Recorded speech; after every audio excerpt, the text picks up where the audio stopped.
and I'd like to welcome you all to the second day of the symposium and the third day of the 10th Biennial International CODEX Book Art Fair.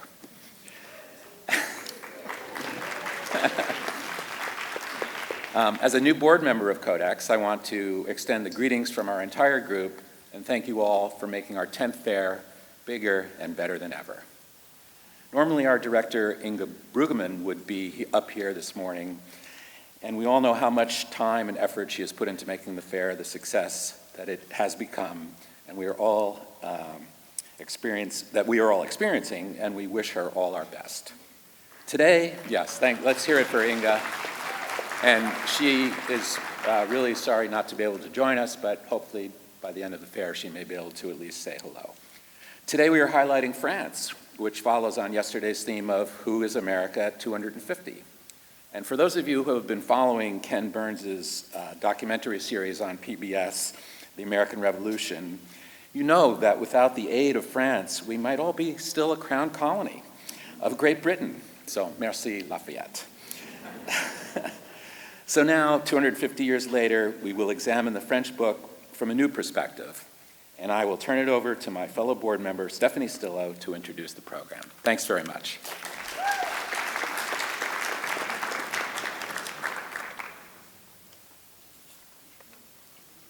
Good morning, everyone. So my name is Stephanie Stillo. I'm Chief of the Rare Book and Special Collections Division at the Library of Congress.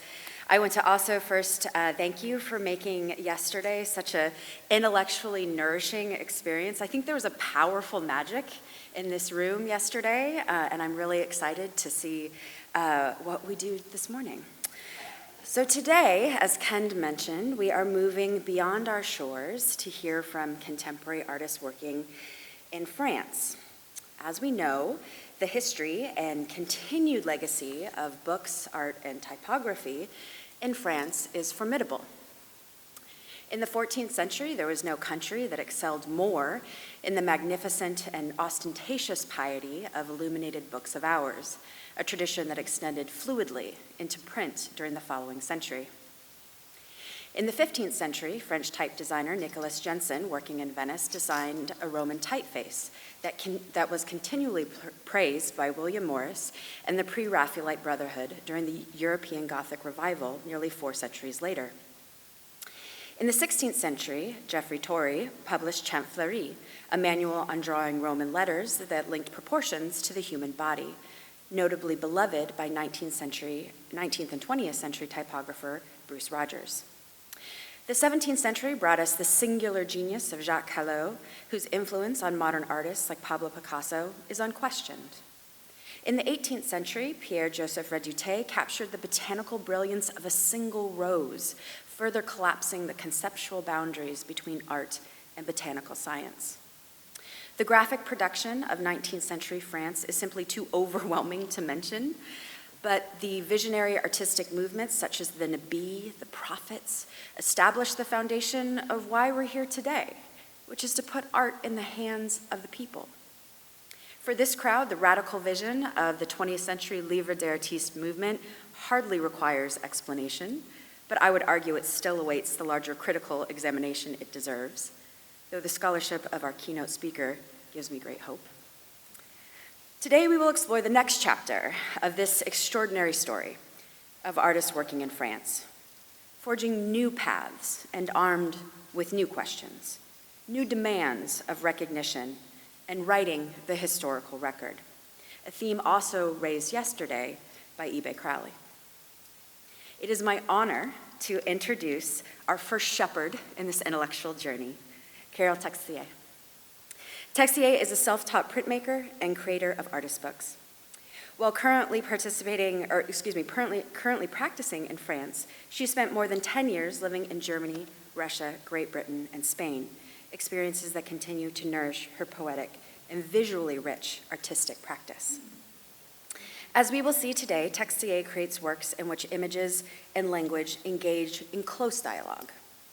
Her work focuses on the human experience, our questions, our solitude, our impulses within a crowd. I have seen her work in action, and it is visually arresting.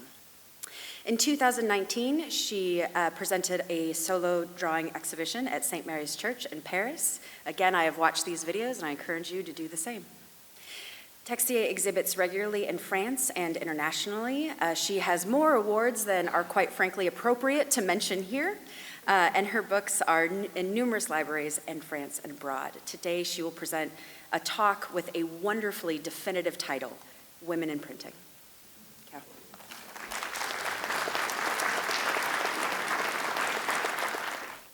Good morning, everybody.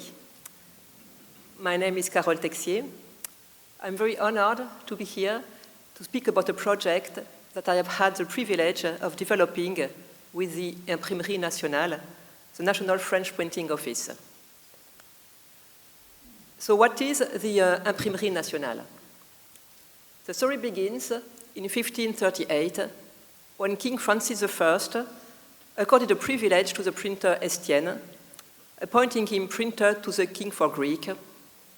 And so Garamond, specifically created the sublime bespoke letter forms we now know as the Grec du Roi. 1 century further on, the Royal Printing Office was created. Progressively, following the political changes in France, it became, by turn, the Printing Office of the Republic, Imperial Printing Office, Royal again, and finally national, and it will stay national. As of today, the Imprimerie Nationale is a huge institution responsible, amongst other things, for printing passports and identity papers.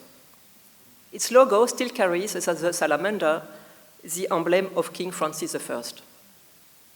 But most importantly, it has preserved within it the Atelier du Livre d'Art et de l'Estampe, the direct heir of 5 centuries of printing. This workshop, often considered the oldest printing workshop in the world, represents both a material and a living heritage.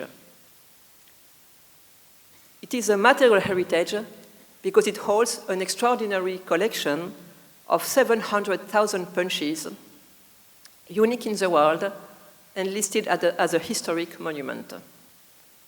These punches and typefaces cover every period and numerous writing systems, such as from Europe, Africa, and Asia, such as Tifinagh, Phoenician, Greek, Arabic, Chinese, and even hieroglyphics. And it is also a living heritage, preserving the tools and the skills of the entire traditional graphic process. Type design, punch engraving, type founding, hand and mechanical composition, letterpress, printing, intaglio, bookbinding. And thanks to the heritage and the exceptional skills of its master craftsmen, the atelier is still active today and produces many artist books. In 1900, it famously printed Parallèlement with text by Verlaine and lithographs by Bonnard. More recently, in 2019, it printed The Conference of the Birds, a 12th century Persian text by Faroud Uddin Attar, with etching by Abelane.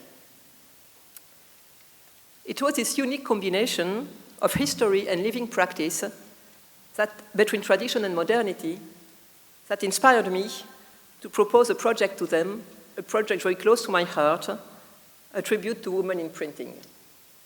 But just before explaining you this project, I will tell you a few words about myself. I am an engraver and a draftswoman, and I create artist books. In 2018, I began a collection of artist books dedicated to, In 2018, I began a collection of artist books dedicated to texts written by women. One woman, one text, one color, each time different, but always with the same format, 20 by 14 centimeters, leporello, using similar techniques, letterpress, burin engraving, and linocut. Baisement Corps, Kiss Me, by Louise Labbé. In 1555, she published 24 sonnets that were bold and witty. This carried out the voice of women's emancipation. In this poem, she speaks openly about love, free of taboo or false modesty. L'Espérance, Hope, by André Chédid, the Franco-Egyptian Lebanese writer who said, I want to keep my eyes open to the cruelty of the world, but also to celebrate life and everything that helps us believe in the future. And this text expresses that beautifully. And Real Cool, by the great Gwendolyn Brooks, sadly very little known in France.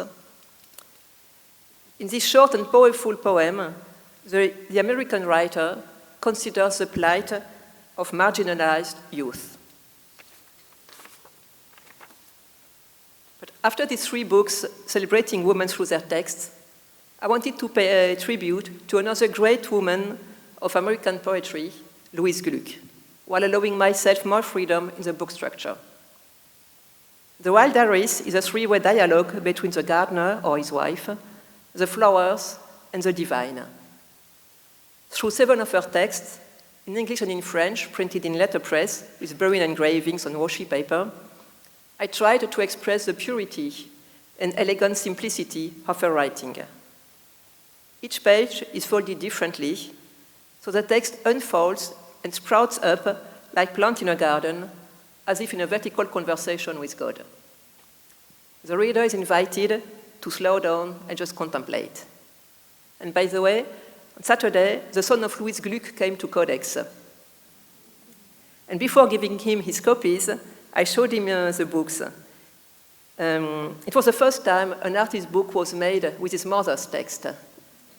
And I was lucky because he shared with me some personal memories he has of the time his mother wrote the Wild Iris. And he even told me that she would have appreciated what I've done. And you know, it was an extremely emotional moment for both of us. But now, so back to my subject. Paying tribute to women creators of text, as you see, is wholly central to my work.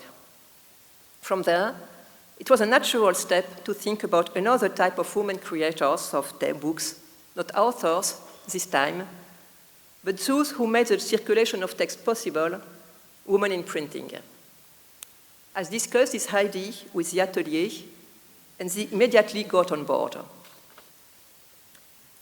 This is how the project Women in Printing was born.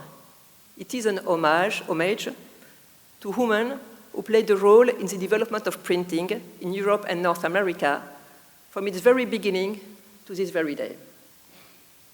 It takes the form of 4 posters, around 90 by 60 centimeters, printed in letterpress at the Atelier. They present the name of 105 women, together with their printer's mark or one of the typographic ornament. The 3 first posters, organized by historical period and designed by the regretted Franck Jalot, evoke the evolution of typographical design across the century.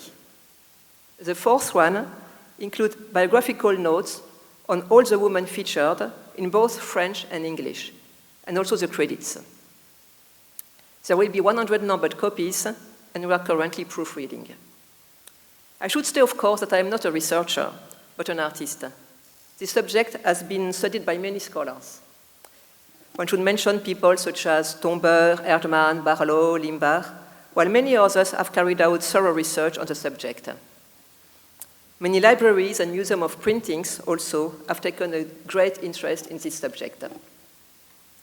My task was to collect and select their work in collaboration with Didier Barrière, the former librarian of the Imprimerie Nationale, and to propose a more visual and maybe a more accessible version of this work. I can't speak about each of these women individually, but I will try to help you understand a little bit more who they were. So who were these women? To begin with, and to give honor where honor is due, even though my geographical focus is Europe and North America, it is impossible not to mention Asia with 2 empresses from the 8th century. The Chinese empress, Wu Zetian, printed a text that was distributed to monasteries. A bit later, the Japanese empress Shotoku commissioned what became the first printed book in Japan, the Yakumanto Darani, 1 million small wooden pagodas, each containing a Buddhist text printed on paper. There were also some important female patrons, such as Reina Mendes Nasi, who, after losing her husband and family fortune, decided to found 2 printing houses in Istanbul in 1593, where major religious works were printed in Hebrew and Ladino.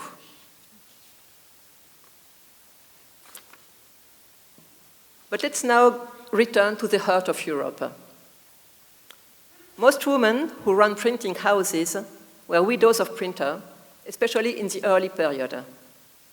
Charlotte Guillard, in 16th century Paris, managed a printing house with 5 or 6 presses over almost 20 years.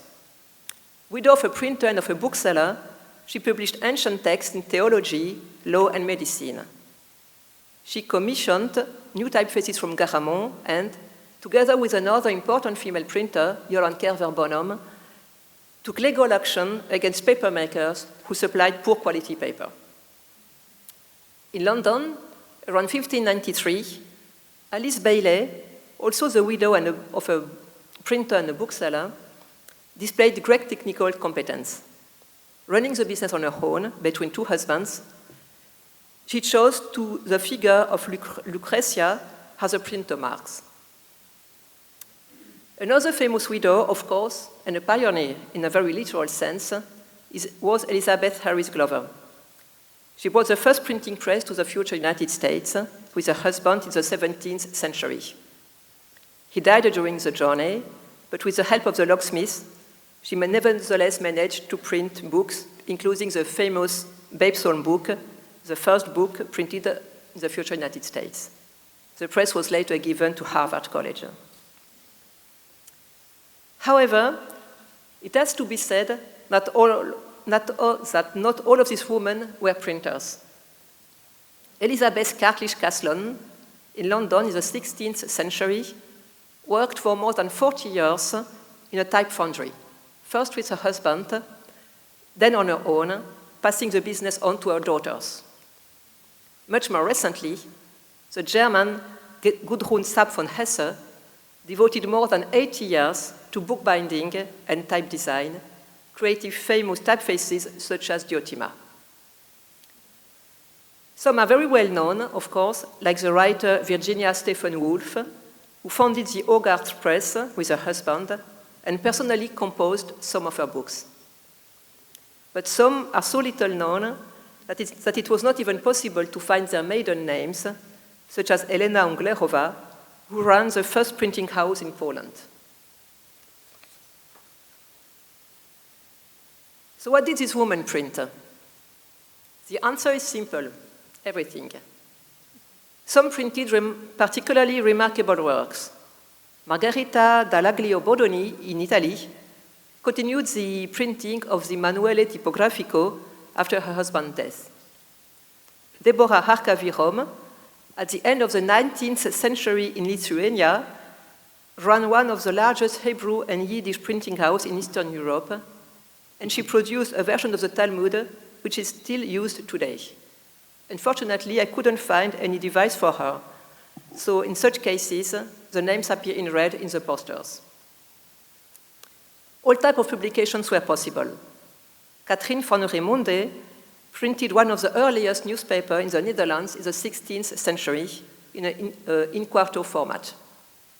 Lucrèce Duguay-Ballard printed music scores in Paris at the same time.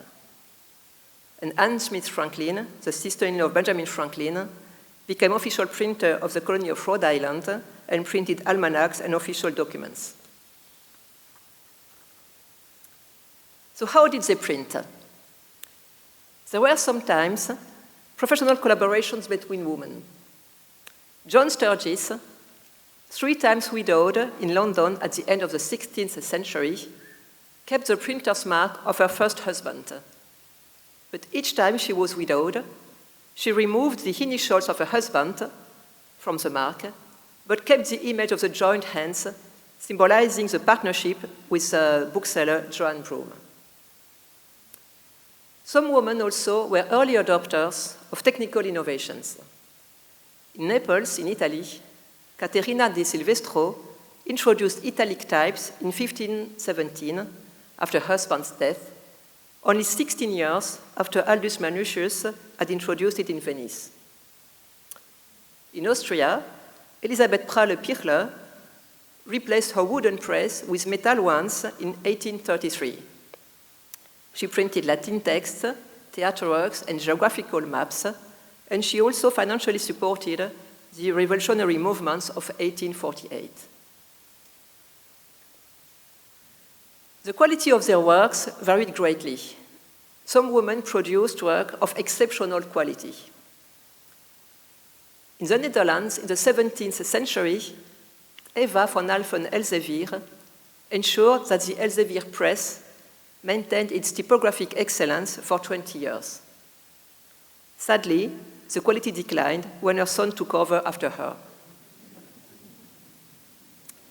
A century later, in Valencia, in Spain, Jerónima Gález published 270 books of very high quality over 30 years, with recognized typographic mastery. In 1894, Esther Bensoussan Pissarro, who founded the Erani Press with her husband, ensured impeccable printing and binding. But on the other hand, the Bibles printed by the Scottish printer Agnes Campbell were famously full of mistakes. This did not prevent her from turning a heavily indebted printing house into a prosperous one. She founded also a paper mill and ran the largest printing house in Scotland successfully for 40 years. So which brings us to the question of success. As with men, some women were successful and others were not. We have already seen some examples of remarkable success. Some women also held important national responsibilities. Elsa Moma Voigt, daughter and wife of directors of the Royal Printing Office of Sweden, went on to run it by herself for nearly 30 years from 1772. Some also had very long careers. Besides those already mentioned, we can speak of Paola de Benavides Calderón in Mexico, who printed for 43 years. She had the monopoly on primers, printed also religious and literary books, and as well as a newspaper. And she founded one of the most important printing dynasty in New Spain. Further north, in Philadelphia in the 19th century, Lydia Steele Bailey was another great figure of printing. She rebuilt her husband's business after his death and ran it for 53 years. She became Philadelphia's official Cinti printer and employed up to 40 people. So what distinguishes these women printers? I would say that what is most remarkable are the struggles they faced of many kinds. First, struggles for the recognition of their professional rights, often against institutions, competitors, and sometimes even members of their own family. In Lyon, in France, Jeanne and Jacqueline Giunta, two sisters descended from the great Giunta printing family of Florence in Italy, took over the printing house in 1547. They had to fight a former partner in order to retain the right to use their own printer's mark, the famous Giunta Fleur de Lis. At the same time in Germany, Magdalena Kirchmann-Morhardt published more than 500 academic and legal works in various languages. She had to fight her stepson to keep the printing house, but the university chose to trust her. And unusually for by the time, she was paid at the same rate as her late husband. She also had problems with censorship. And actually, struggles against political and religious censorship was quite frequent. 2 centuries later, in France, Marie-Madeleine Gruchet-Besogne was imprisoned in the Bastille for having printed a pamphlet against corruption. She was also suspected of printing Rousseau's Émile, which was forbidden at the time. In Canada, Marie Mirabeau-Mesplay had to run her husband's printing house in Montreal when he was imprisoned for expressing ideas of freedom in his newspaper. Many women also use printing as a tool to improve people's lives. Mary Ann Shadd was the first African-American woman to found a weekly newspaper in 1853. The Provincial Freeman, published in Toronto, strongly opposed slavery and defended also women's rights. 40 years later, in Paris, the journalist Marguerite Durand founded La Fronde, a feminist newspaper produced entirely by women. Here in San Francisco, of course, Agnes B. Peterson founded the Women's Cooperative Printing Union in 1868 and fought for women's right to work as compositors. The city had become a major printing center, employing many women. A few years earlier, in Manchester, in the UK, Emily Faithfull, a trade union activist and feminist, and official printer to Queen Victoria, founded the Victoria Press, where typesetting was done by women in order to provide them with proper employment. She has a beautiful monogram. And a poetic touch to finish. Elizabeth Yeats Corbett, sister of the famous poet, founded the Dunhammer Press and later the Koala Press in Dublin in 1903, also to provide work for women. She employed up to 8 women and was a knowledge for artistic talent.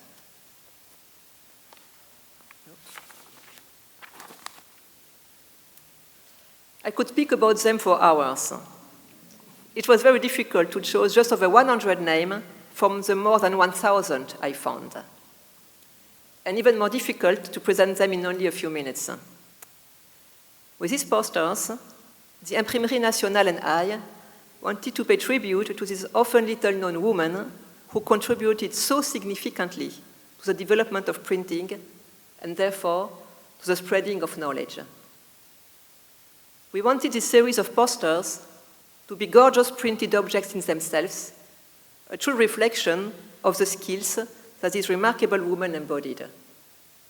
We hope they will encourage institutions, museums, and libraries to organize events and exhibitions around related subjects of women's work, history of printing, graphic design evolution, and, more fundamentally, the very struggles for rights. Thank you.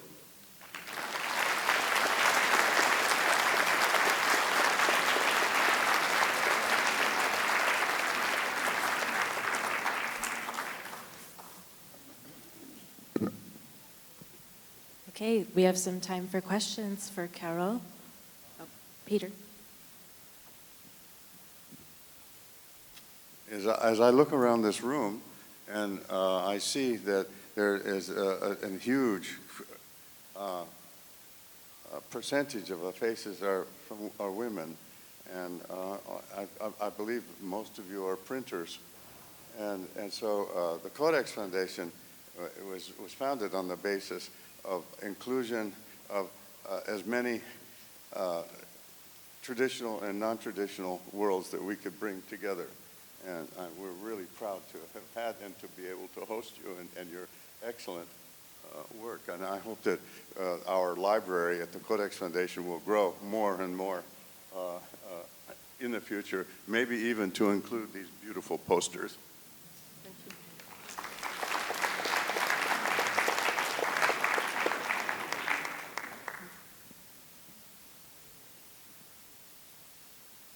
Merci beaucoup. Merci. Une présentation très magnifique. Merci. Pourquoi pensez-vous que many of these women had to become widows before they were successful? Actually, it was by law in France and in several countries of Europe. You couldn't run a printing house by yourself if you were not the widow of a printer. Actually, when you were married to a printer, when he died, you had 2 choices. Either you stayed as a widow and you could run it, or you had to marry a printer to keep it. So usually, if they didn't stay widow, they married the first one, I don't know how to say, the foreman, I don't know how to say it, the first one in the printing office, just to keep the printing house. It was in several countries in France for the first centuries. Afterwards, it changes, but yes, it was like that. They didn't have the choice, actually. Yeah.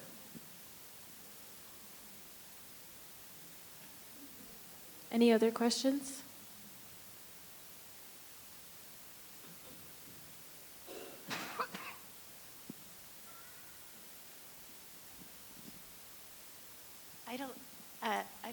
quite sure how to formulate my question, but how did you go about researching? I don't hear you, I'm sorry. Oh, sorry. How did you go about researching? How daunting and difficult a process was this to unearth all these people To over find this such woman? a span of time? How difficult it was to find them, that's what you ask? Yeah. Yeah, and how and where? What was your trajectory of research? Actually, make it was sense? just, don't know, something by chance. I had this idea and I proposed it to the library, to the Imprimerie Nationale. But actually, what is interesting is that it was easy to find. I only found was a researcher searched and found, actually, because I'm not a researcher by myself. So if somebody has searched this subject in a country, I could find many women. So, for example, in France or in Spain, this subject has been very well studied. But in some other countries, you have very few people have studied it, so you can't find anything. So it really depends on what the historian of book and printing have searched, whether they have searched it or not. So I searched actually in libraries, either in physical libraries or in virtual libraries. And when I was not sure, for example, if I couldn't find a printer mark or if I had some doubts, I also contacted the librarians from the libraries in the countries or some researcher also. I contacted a famous researcher in Finland, for example, when I had some doubt and when I didn't really understand what this woman did or whether it was an ornament or just a printer mark or anything. So I contacted the people so directly. But it took me about 2 years, Yeah. Speaking of the printer's mark, they're beautiful, they're exquisite. Have you blown any of them up or made them larger so that you can see, has anyone done that, to see the details in each of the printer's marks, because they're works of art? Actually, the printer's marks, that's very interesting because especially for the was the earliest, for the 16th century printing, actually, I think that the printer's mark will be better printed in our posters than they were originally. So, because we cleaned the printer's mark, the pictures of the printer's mark. So, but actually, I love them, and that's very, you are right, it is really a beautiful piece of art, and it's so symbolic, and I haven't understood all of them. You have all these monograms at the very beginning, and this split, this four, I don't know how it's symmetrical four, and you see with the centuries, things changing with a more Baroque part in the 18th century, and then and now, so that's actually, I love all these printer marks, and I have found, of course, printers mark of much more women than the 30s I have here. I have found, so that was really fantastic to look for the printer's mark, you're right, yeah. Well, my question was really an extension of that, whether you actually had dies cast from to make the posters. Did you actually create new brass dies or what? I don't understand what is a brass. Of the marks. Did you actually reproduce them? Yes, they will be reproduced as cliché, of course, because we don't have them, yes, and we don't have the right size. But so the posters will be printed letterpress, and then actually the posters are more or less like that. You have to imagine, yeah. And it is so 90 by 60 centimeters. I have some copies at my table, but in a reduced size, so you can see them now. And each printer marks is about this size. Yeah. And so you can see them very well. I mean, actually, I have them at my home in my living room, the posters, and I see them every day, and actually that's very nice. Yeah.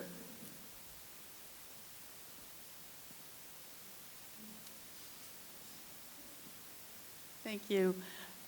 One of the ways that people can contribute to this research is by knowing the name for widow in various languages, because searching library databases now is an excellent way to get information about printers. And 50 years ago, less than that even, people had to travel all over just to look at books. But if you know the word for widow, you see that in every library catalog, in exactly. German, and Italian, and French. And that is one way to identify many women printers.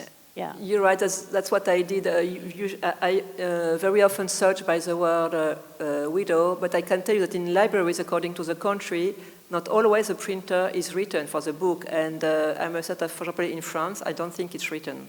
So it's a bit of a pity. But in some countries, the printer is always put in the description of the book, but not always, and it's much better when it's done. And also an important thing is that for me it was to put the real name of the woman, and not only the husband name, but it was a real search to find, because usually they put widow something, but I didn't want to put widow something. I wanted to put her first name and her maiden name, and that was always something to look for. That was quite difficult. We have time for just one more question. Thank you. Hello. I was very happy to find that you also researched in New Spain, Calderón. That's the lady you found out over there. The press came to America first of all to New Spain. We had the first press in the continent, and so I was happy that there was a woman there. But also the reference you make to Turkey with this. This person who is, I guess, a Sephardi member, Jewish woman, who came, I must say, from Spain after the when the Jewish people were expelled from Spain in the 16th century.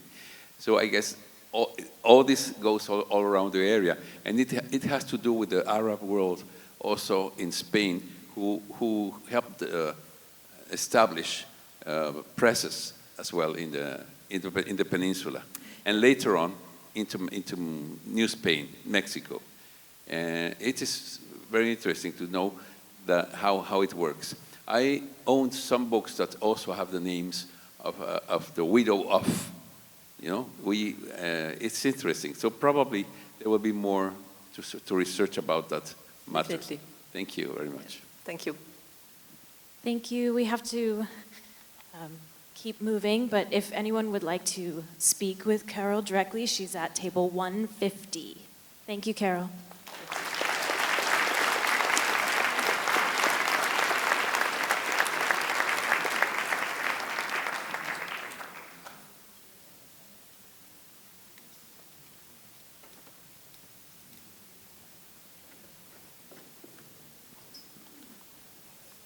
Next, we have Claire Illouz. She lives and works in Chalons, France. She makes paintings, drawings, etchings, and artist books, many of them in public and private collections in Europe, the Americas, and Asia. Twice awarded prizes by the French Academy of Fine Arts. She has also had solo exhibitions throughout France. Her talk is titled From Printmaking to Bookmaking and Back, Efforts at Slow Looking.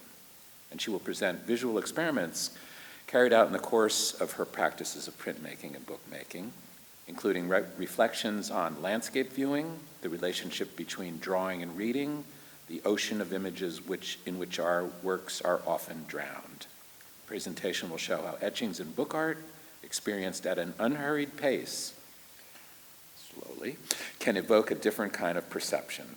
The special attention involved in reading has influenced developments in her etchings, resulting in works that would never have existed outside the form of the artist's book. Claire Illouz.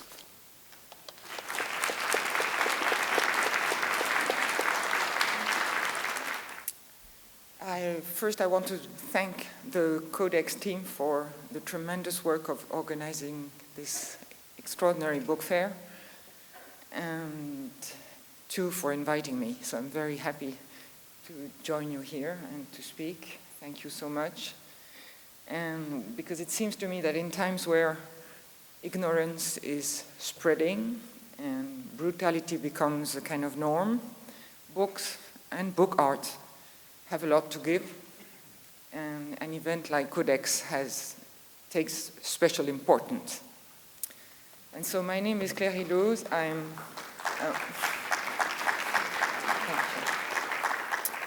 My name is Claire Illouz. I have made up to now many artist books with text by various authors, living or not, as you can see on this list. And I'm what we in France call a peintre graveur, which means that I'm a painter and a printmaker, and I also make books. However, I have not only created what we in France call livre de dialogue, which means dialogue books, meaning a conversation between an author and an artist. The process of making books has changed the way I print, and this is the experience I would like to present today. Being neither a philosopher nor a researcher, I will offer my perspective as an artist. That's all I can do. First, I'll say a word about how I work. My numerous sketches, drawings, which I see as my notes, and also my readings, my emotions and dreams, lead me from drawing to painting, from painting to etching, and from etching to bookmaking, and then back to painting and or drawing, and so forth and so on. And these various artistic forms feed off one another in the studio. Now, to give you just 2 examples of this interaction, the making of this book called Méchante Nuit, with 4 poems by the 16th century Pierre de Ronsard about his endless sleepless nights, involves sketches and etchings of reclining male figures, and a series of etchings called The Insomniac appeared during the following year. Another example, this book called They Run, for which, with a very poignant poem by Marsha Pomerantz about the panic that follows disaster, for which I drew and etched silhouettes of migrants, gave way to a series of etchings called The Unwelcome, where I printed these fleeing people against an indifferent landscape. Actually, among the many subjects I take up, it is landscape with its many mutations that has allowed me to develop the process I am presenting today. For me, the contemplation of a scene is mobile. My gaze is never fixed. It perceives what is near, then what is far. It stops, it's returned to the foreground, and then it sets off again against the horizon, and my eye circulates. And with it, my attention evolves over a certain time, in a succession of perceptions that I try to express in painting, etching, or books. For me, the landscape, with its own perpetual change, has always been a space in motion. And my attention has even recently been drawn to its infinite subterranean transformations. I've always been troubled by the fact that an etching or a drawing, once framed and hung on a wall, presents only one of these multiple visions, immobilizing the gaze. And the desire to share the plurality of these perceptions with the viewers encouraged me to try something else. Moreover, as we all know, etching and engraving are slow processes, and unlike drawing, their result is known only after the plate has passed under the press. No etcher, even with the most direct gesture, can avoid this delay. And during this long, uncertain time, our brain thinks, imagines, and questions. And as far as I'm concerned, I worry about whether, after all these operations, my initial idea will be realized on the press bed. I'm also aware that sooner or later, my etchings will be drowned for eternity in an ocean of images, reduced to tiny reproductions on a phone screen, zapped and replaced with a tap of the thumb after a few seconds. This is not really the gaze I want for my work. Now, how we perceive works of art has always interested me, so I gradually took all these problems as challenges. The quest for truly attentive, deep, and mobile contemplation has stimulated my research. My dream was to allow, to offer, evoke, and even provoke an acuity of seeing, to bring about the plural perception I have mentioned. Now, how to do all this without resorting to narration, nor to special technology, nor to catchy or brutal images which are not part of my language. My experience with artists' books had shown me that in a book, etchings do develop unexpected meanings. Here on the left, you can see an etching, that etching and text are in duet and rely on each other, whereas on the right, the same etching sings solo. And this, I may say, sounds different. I have tried in different ways to sharpen viewers' perceptions, giving them time for contemplation and space to move as freely as possible. Here, I tried the diptych or polyptych form, offering a vision in successive sections where the eye circulates from each to the others. Here, I have tried a narrow horizontal space to let the eye move from one point to another. And here, I have stretched the space of a panoramic still life that had become far too long to be perceived at a glance. And once the complete series was printed, I ended up folding it, and it became a book. So one could say, to sum things up, that it's finally the very act of reading, with its obligatory slowness, that came to my aid in this search for time and movement. We know that reading requires one's eye and mind to connect, with the subject for a certain time. And furthermore, I quote here Jean-Christophe Castellin, the chief editor of the review L'Œil, quote, "Reading requires a commitment, an intellectual and psychological investment different in degree and nature than the contemplation of a work of art," end quote. While I'm drawing, I have often noticed that the exclusive, intense attention it demands is quite close to the state of concentration required for reading. For me, reading, like drawing, is an act of total immersion. In both, I feel exactly the same absorption of my gaze. When the writer Pascal Quignard mentions, quote, "this stupor that reading provokes," end quote, I recognize the state I am when I draw. I have to literally read what I see so that my hand can translate it. Well, it was precisely this kind of active gaze, this attentive visual acuity, that I dreamed of evoking in my viewers by introducing text into my drawings or etchings, to engage both registers of perceptions at the same time.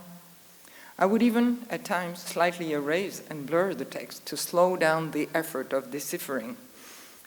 Another attempt to realize my dream, or if you prefer, my obsession, was to set the artwork itself in motion and compel the public to look at it for a set amount of time.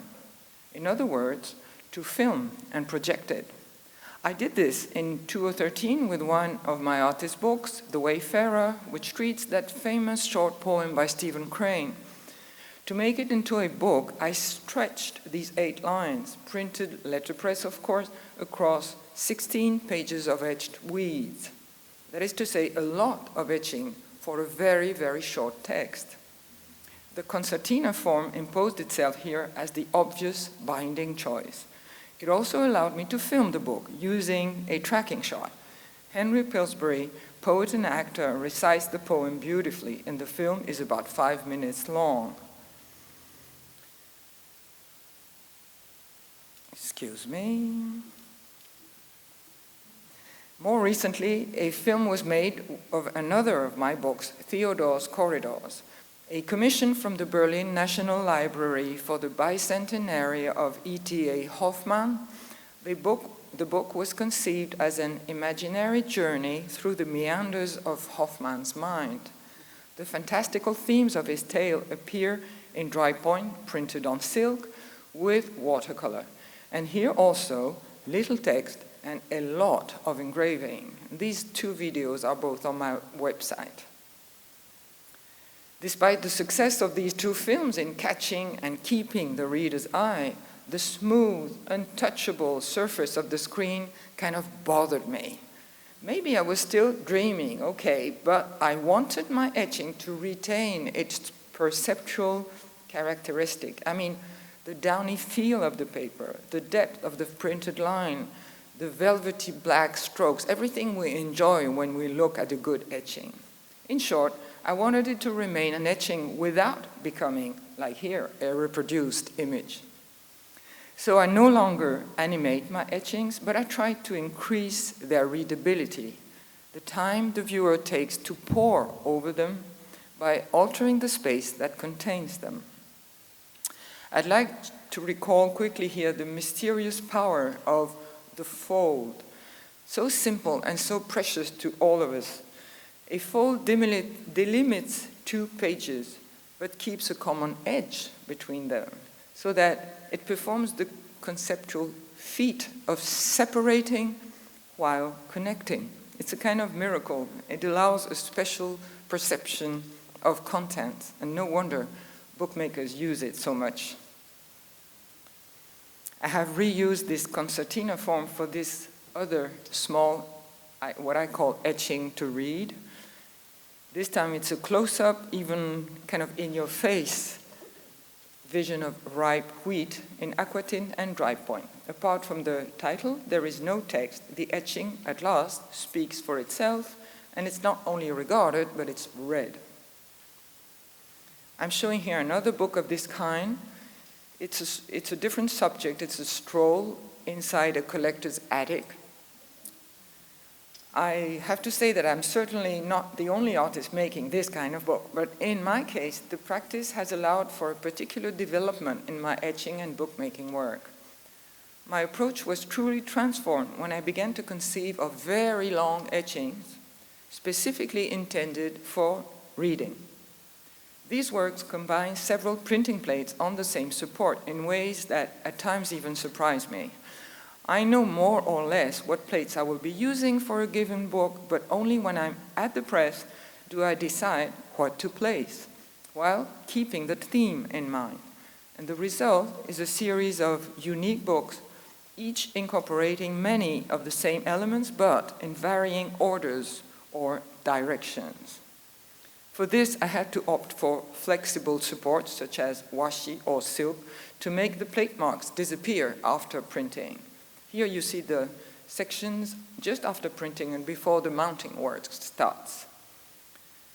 The composition of a single book thus becomes a variation on a theme with no length limitation. In some ways, it's like a collage, but I'd rather call it close to a jazz improvisation. But it's not a print jam. It has to be coherent and to make sense. A book is for thought. It has to make sense. I use my matrices a little bit like words, whose meaning can change depending on the context. The variations are multiplied as they develop into a series of books. And within the same series, the format can be vertical or horizontal. Now about the contents. I like to take my reader by the hand or by the shoulder and say something like, "Come, I'll take you somewhere." And these books deliberately address subjects of little value, subjects I have drawn and explored for years, and for which I like to use elegant or rare materials like silk, hand-dyed Chinese or Japanese paper, gold or silver leaf, etc. I have even used sometimes special textiles, and I like to mix several techniques inside the same book. I've always wanted my choice of materials to make sense. And here the tension between support and subject, between the precious and the common, helps to retain the reader's attention. This contrast is pushed to its maximum here in this book called In the Air, with the random movement of these wretched, disposable objects of our time, lost in an endless space. And here, two large examples of bookmaking and printmaking continuously nourishing each other. The etching on the left, it was made in the year after the book In the Air came out. And the one on the right has initiated a series of 12 books called To the Roadside. So you see it goes both ways. Deploying in space subjects that are unworthy of attention is risky, but it's stimulating. The more ordinary the subject, the more eloquently the etching has to speak. It gains greater power to bring into existence the list of weeds by the roadside, discarded objects, flea market, bric-a-brac, etc., along roadside embankments. The strips of landscape we usually ignore in passing appear from different angles, at different distances, or in different light. Walking along the edges of things, choosing the rhythm of our steps, becomes the perceptual experience of reading a space that we once thought was familiar. These ordinary landscapes have indeed a lot to say about us. As I invite my viewers to enter this reverie, I give them full power. Readers are not spectators. As they open a book and turn its pages, they are the ones who set my work in motion. Guided by their own hands and minds, they're free to explore this space, to linger there in silence, to inhabit it for as long as they wish. They choose the speed, the pauses, or even, yes, why not, when to backtrack. Robert Brinkhurst once called the book a 2.5-dimensional object. Well, to my knowledge, only an object with such peculiar qualities can afford us this journey of contemplation. This rhythmic exploration that I want to elicit from the readers is very similar to my own approach when creating these books. Not only the meandering conception of the book, but also the process of its production itself. Because like the future reading, which will be punctuated by the folds of the book, the interaction of printing plates is punctuated when I work by the regular, irreversible force of the press. This obligatory violence, which I heard some printers call the violence of a brutal kiss, but I couldn't find out if this is special to French printmakers, I'm sorry. Anyway, it's very far from the act of drawing, and it moves me in fits and starts towards the conquest of an uncertain space that gradually takes shape. And this often reminds me of Georges Perec's comment, quote, "Space is a question. I must constantly mark it, designate it. It never is mine. It is never given to me. I must conquer it," end quote.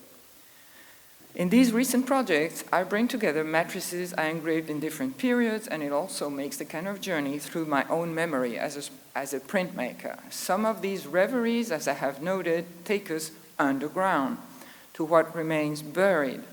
And for a few pages, we descend to explore the unconscious of a landscape. Our gaze wanders on the surface, then plunges underground, then rises back to daylight, and our discoveries are diverse, sometimes precious or trivial, but often overwhelming. Whatever the mystery embodied in these compositions, I insist on giving them a proper finish, a well-crafted cover, careful slipcase. I think that readers must feel from the outset that they are about to experience something rare, not to be just flipped through, you know. Some of these books are now part of public collections in France, the UK, Germany, Luxembourg, Switzerland, the US, Taiwan, and South Africa. Several of the editions are now out of print, and I like to think that this is good news for the arts of bookmaking and printmaking, which have been linked since the beginning.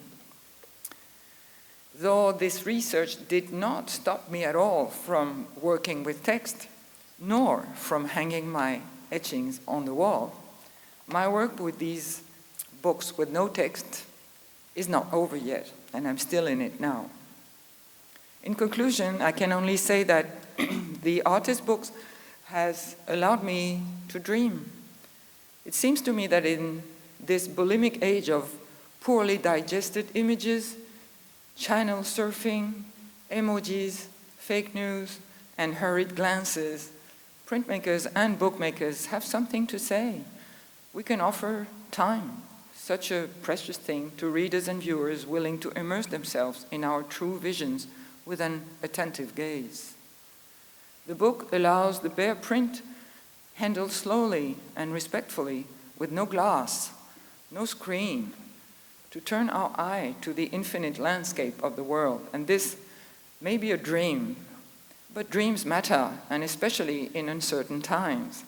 They can help us realize an assertion that Salman Rushdie, an author who really, really knows what a book can mean, recently made in an interview.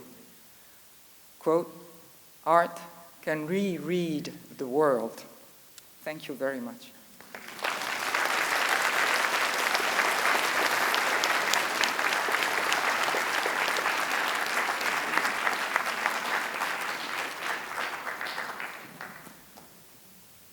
Thank you, Claire. Does anyone have questions for Claire?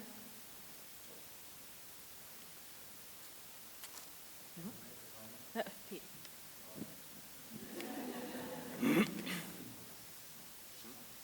Okay. I want to let you know a little something, a little private moment that I shared with Claire when she picked me up and my wife Susan in Paris and drove us out to her studio near Giverny, and we spent the day with her and her husband, and on the way we were discussing French literature, and it turned out that, much to my surprise, that her family were amongst my greatest literary heroes. The Jola family, from part of her ancestor, were publishers of Transition magazine, which is one of the most avant-garde, most amazing literary magazines on either continent, America or Europe. And her comment just now about what she is doing has something to do with the unconscious of the landscape. And it was your grandfather? Yeah. Yeah, her grandfather was a great, what do you call it, manifesto writer, and he was constantly working with the surrealist images and the unconscious. And so I think this is a generations-long gestation, so to speak, of the unconscious. That's all. Thanks. Thank you, Peter. Thank you, Peter.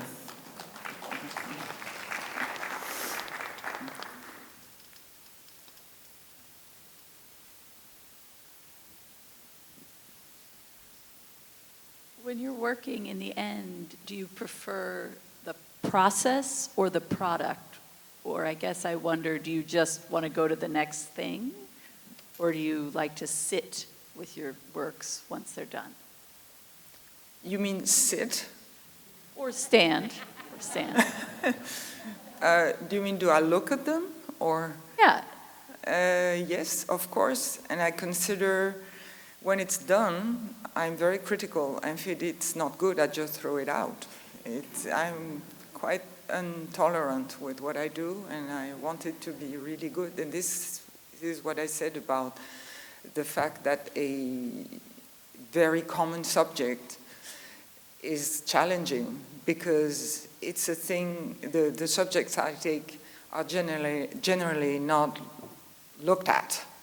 And they're all very little value, very common things. And I consider my job as, what I have to do is to invite people to look at simple things and find out what they have to say.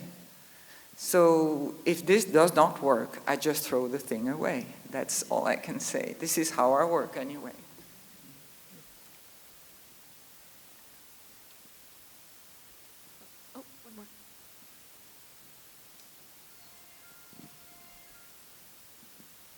Thank you for sharing your work and for reminding us all how care and attention is also its own art.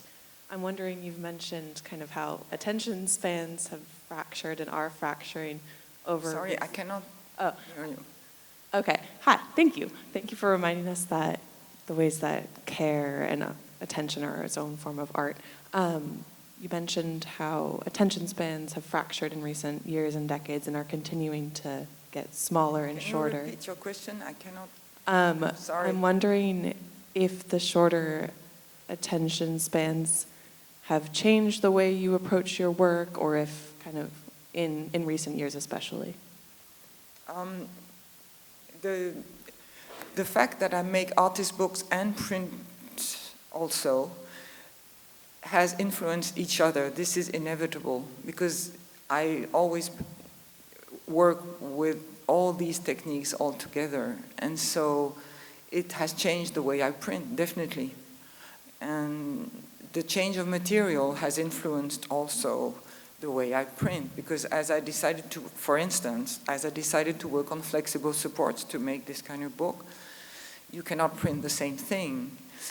And there are etchings that can exist on a wall, and there are etchings that exist in books. Some etchings can exist in both, but some etchings that just refuse to exist in a book. So it's not anything goes kind of thing, you know? There are attempts, and then backtrack, and then errors, and then it's a very uncertain kind of work, because I don't really know where I'm going every time I do this kind of book. So it's kind of roaming and groping my way in an uncertain space, as I said. I don't know if I did answer your question.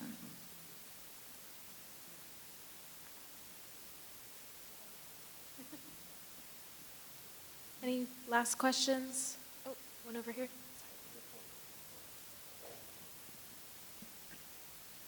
I'm always intrigued by the format of the concertino because, you know, it can be 1 page, it can be 5 pages, it can be 2 pages. Mm-hmm. And when I think of your etchings, it seems like they fold in half, and so they're kind of 2 pages. Now, what I'm getting at is, how do you design the rhythm from, you know, do you always think of it as 2 pages or 3, or how do you think of it? That's an interesting question. It's generally a question of format that designs the rhythm. I mean to say, if I decide that it will be horizontal or vertical, that makes a big difference in the number of pages, of course. And so generally the rhythm is inflicted and influenced by the size of the matrices I choose. But it's not always like that, because there are times where I combine very small matrices with big ones. And so, of course, they will be cut by the fold. And this is what's nice about the fold, is that it cuts without connecting. It cuts and connects at the same time. And so for instance, I could not do this kind of book with pages that you have to turn. I insist on having this fold connection so that the continuous vision can be possible. But the decision really is not taken at the beginning. It's generally taken when you saw those sections hanging while drawing.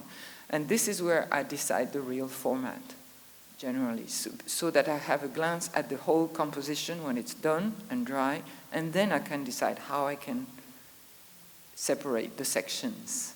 So it's a bit, as I said, it's a bit hazardous every time. This is why in the same series you have changes of formats. I could not make a series with the same format for every book. It changes.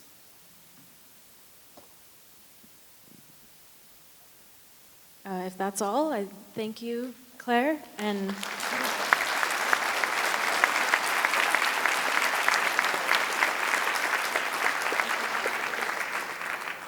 Thank you. Now for what we've all been waiting for, our keynote speaker, Natalia Lauricella. She's Curator of Prints and Drawings at the Achenbach Foundation. She moved it on me, sorry. Natalia Lauricella is Curator of Prints and Drawings at the Achenbach Foundation for Graphic Arts at the Fine Arts Museums of San Francisco. She's a specialist in 19th century prints with a doctorate in art history from the University of Southern California. She joined the museums in 2024, coming from Stanford University, where she was a fellow in the Department of Art and Art History. She has previously held positions at Museum of Modern Art and the Guggenheim Museum in New York. Her talk will explore the Riva and David Logan collection of illustrated books housed at the Achenbach Foundation for Graphic Arts at the Fine Arts Museums of San Francisco, their works on paper. It's featuring highlights from the collection, which spans from the 19th century livre de peintre to experimental books by avant-garde Russian artists of the 20th century, to American conceptual books from the 21st century, and showcasing some recent notable projects. Her talk will illustrate how museums incorporate art in book form into their exhibitions, a topic which is crucial for the advancement and showcasing of what we are all here to celebrate. Thank you. Natalia Lauricella.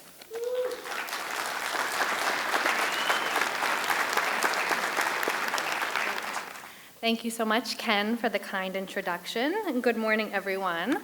I'm delighted to be with you here today to speak about the collection of artist books at the Fine Arts Museums of San Francisco, which comprise the Legion of Honor and the De Young. I am Curator of Prints and Drawings, as Ken said, at the Achenbach Foundation for Graphic Arts, which is the Works on Paper department of the museums, and it is proud to steward the Riva and David Logan collection of illustrated books. So this morning, I want to introduce you all to the Achenbach and to the Logan collection, offer a selection of highlights from the collection with a particular focus on the historical origins of the livre d'artiste, and then walk you through a few recent notable projects that reflect our work here at the Achenbach and show how we integrate the artist books into our galleries and exhibitions. So let me just start by acknowledging that I am perhaps somewhat unexpected to give this keynote today. I come to you today as a historian primarily of prints, and I wanted to take just a moment to introduce myself, my academic backgrounds, and some of the questions that guide my scholarship and exhibitions. I trained as an art historian with a focus on the history of print and a specialization in the history of 19th century and early 20th century French printmaking specifically. Artist books have always been an important part of my work as they closely intersect with histories of printmaking in this period and the history of modern art. I have always been particularly intrigued by the emergence of this art form in the late 19th century, as well as the networks of production surrounding these objects, including the artists, of course, but also the publishers and the printers and the printing processes through which they were made. I'm showing you here two livres d'artiste that were published by Ambroise Vollard with lithographs printed by Auguste Clos for Pierre Bonnard and Odeon Redon, two of the most important artists of the fin de siècle and on whose print practice I've worked on extensively. You will see in my talk today that questions of materials, of processes, and making are always at the heart of my research and the exhibitions that I've organized that bring these books to the public. So without further ado, let me dive in and I'll introduce the Achenbach Foundation for Graphic Arts, where the Logan collection lives. The Achenbach constitutes the departments of prints, drawings, photographs, and artist books at the Fine Arts Museums, which are the public museums of the city. The basis of the department's holdings was the personal collection of Moore and Hazel Achenbach, who moved from Pennsylvania to San Francisco in 1918. Here you see the couple at their Pacific Heights home, where they established a private print room to house their growing collection. By 1948, their collection comprised 25,000 prints, 1,000 drawings, and 2,500 books. In 1948, the Achenbachs donated their collection to the city and county of San Francisco. The collection was initially intended for the San Francisco Public Library, but once it outgrew this space quite quickly, it later relocated in 1950 to the California Palace of the Legion of Honor, which became its permanent home. Today, the Achenbach houses a robust and diverse collection of graphic arts, numbering over 90,000 works on paper. This is one of the strongest collections in the Fine Arts Museums, and it is by far its most comprehensive. It is also the largest and the strongest print and drawing collection in the Western United States, and an internationally respected collection of quality and great depth of resources. The collection is made up of original prints, posters, drawings, watercolors, photographs, and of course illustrated books. The print and drawing collection consists mostly of European and American art, but we also have a very respectable Japanese print collection numbering around 3,000, which some of you may have seen in our recent permanent collection exhibition, Japanese Prints in Transition, that was at the Legion of Honor in 2024. The contemporary print collection is exceptionally strong, with holdings that include the Archive for Crown Point Press, acquired in 1991, which is one of America's leading contemporary print publishers, founded by Catherine Brown, who is instrumental in reviving etching for contemporary printmaking. In 1996, we acquired the Anderson Graphic Arts collection of 650 American prints from renowned American workshops, such as Gemini GEL and Universal Limited Art Editions. The Achenbach acquired in 2000 the complete graphic archive of pop artist Ed Ruscha. We continue to receive an impression of every editioned print, photograph, or other editioned project that Ruscha undertakes. And in 2016, we acquired the archive of Paulson Fontaine Press, based in Berkeley. Founded in 1996 by Pam Paulson and Renee Bott, the press hosts primarily women and artists of color working against their systemic marginalization within the printmaking space. As with Crown Point Press and Ed Ruscha, we receive an impression from every single edition they publish. It was this diversity and scale of the Achenbach, with its broad scope complemented by deep collecting areas, and San Francisco's prominent position as a center of limited edition and fine art printing, that inspired the Logans to donate their holdings. The Achenbach's original collection of books grew dramatically in stature almost overnight, with a gift of over 300 books, mainly late 19th century and 20th century European and American livres d'artistes from Riva and David Logan. Over the course of 20 years, Chicago collectors Riva and David Logan assembled one of the most important private collections of modern artist illustrated books, which they gave to the museums from 1998 to 2001. A later gift came in 2016, and the Logan family continues to generously support our acquisitions. I'm showing you here a photo of Riva and David Logan, as well as the cover for the catalog we published in 2001 for the large exhibition that celebrated the gift. And this is and continues to be a great resource to learn about the collection.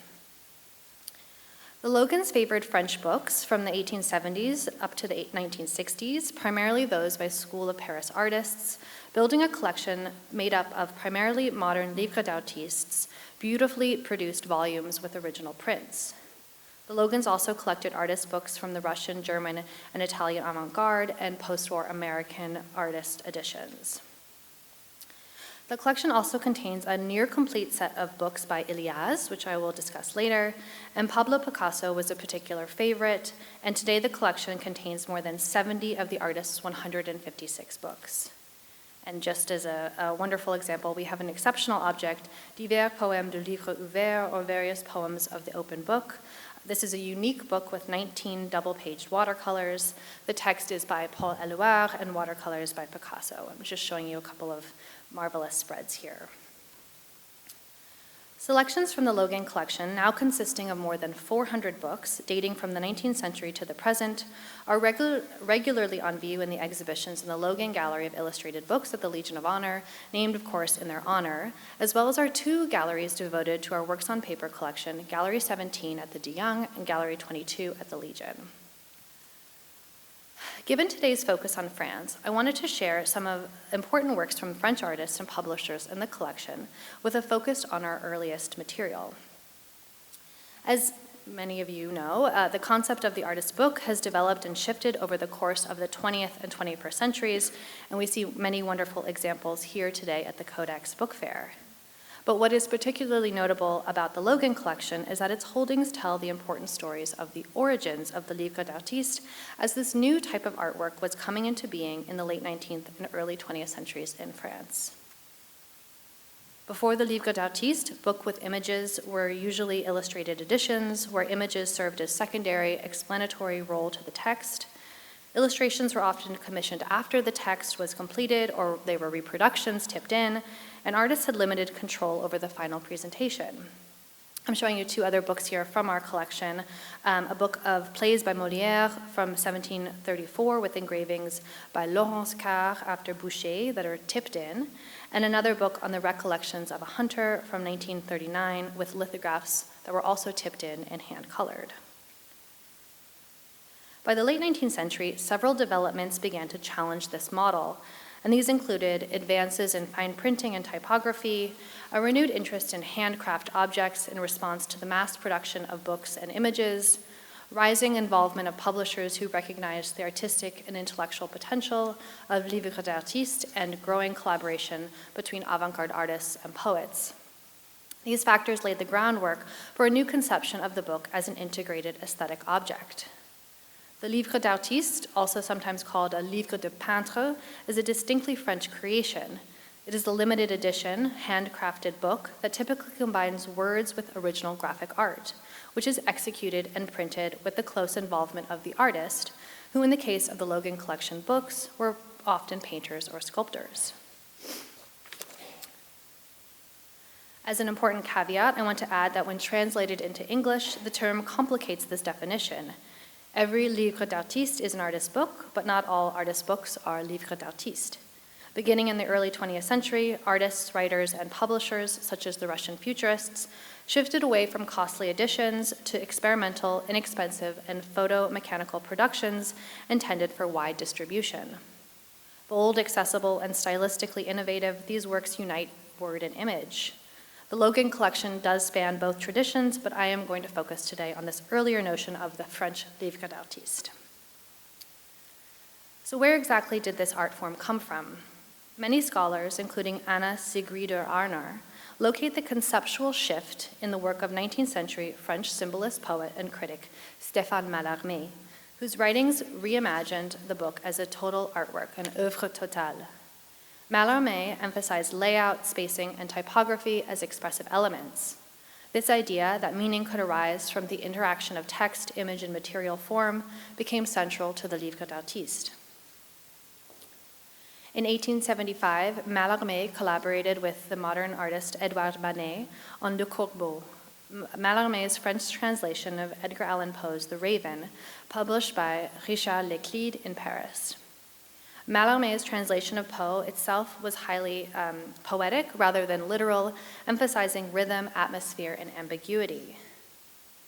Manet's response mirrors this approach visually. Manet was not so much interested in simple illustration, but rather the integration of image and text into a unified and fluent whole.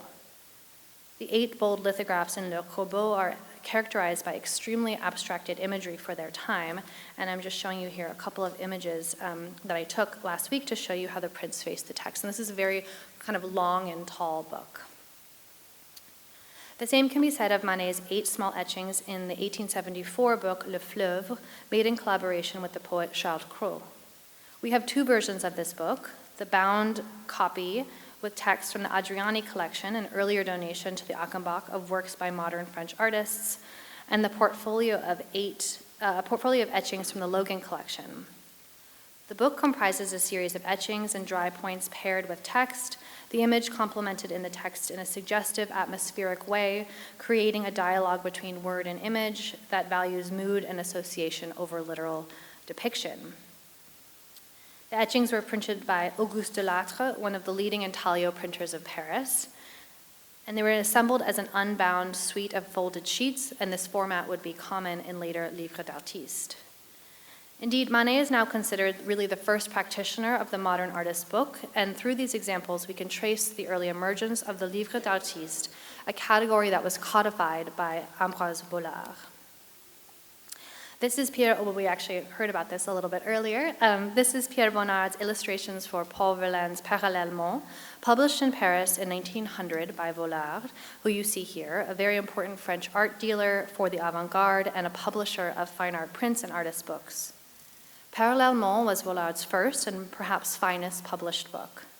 It was originally issued under the crest of the French National Press, although copies of the book were later recalled because of the overt references to the intimate love of 2 women in Bonnard's illustrations. New title pages were inserted and the official stamp of the press was removed. The scandal only heightened interest in this book.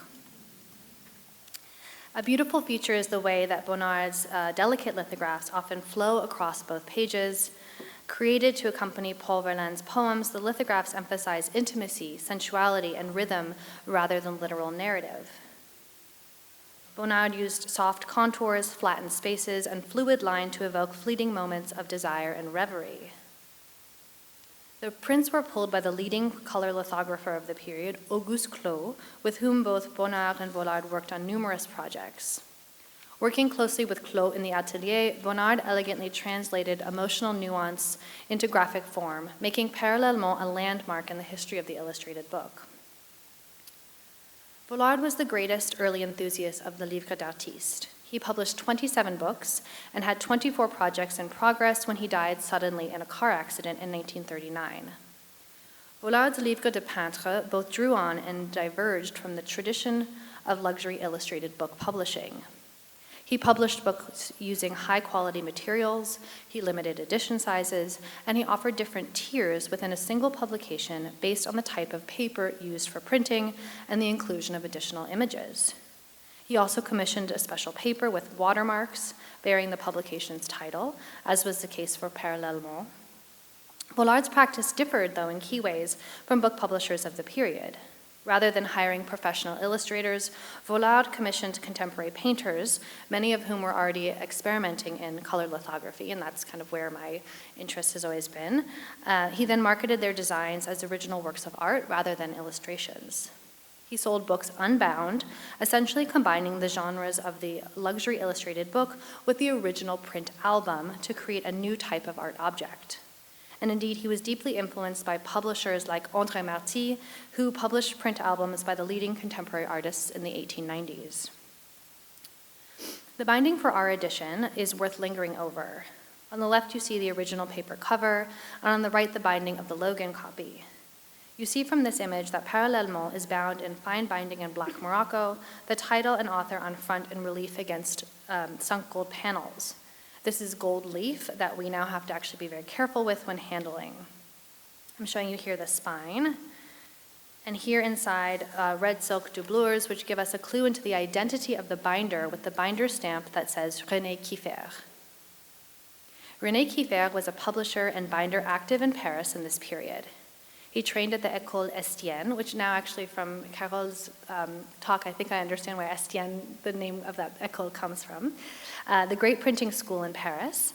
Kieffer started as a gilder in a bindery before establishing his own practice in the early 1900s. He became known for working with Art Nouveau designs and was often associated with high-quality bindings in the early 20th century. Many books published in this period were unbound, but could be bound specially by skilled binders according to the preferences of book collectors, in kind of creating this double layering of history in these objects. In the Logan collection, we have examples of bound and unbound books, and the question of the bound versus bound book is one I will address more fully later in the talk. But seeing this image of the binding really brings to the forefront the tactility of the livres d'artistes. These were objects meant to be held and physically handled, most likely in the privacy and intimacy of one's home. And this was a really radical idea for the time, that you could own a work by a modern artist and hold it in your hands rather than install it on the wall. And this was one of the main reasons painters such as Bonnard were deeply drawn to printmaking and the format of the book for this sort of accessibility and also the working across mediums. So now what I particularly love about the French livres d'artistes from the Logan collection is how beautifully they illustrate the print processes that intrigued and challenged artists in this important moment in the history of art. In a period of increasingly mass production, artists revived historical printing processes as well as reclaimed formerly commercial processes for the fine arts. We can see very compelling examples in etching like the Manet book, lithography like Bonnard's Parallèlement, woodcut, and pochoir.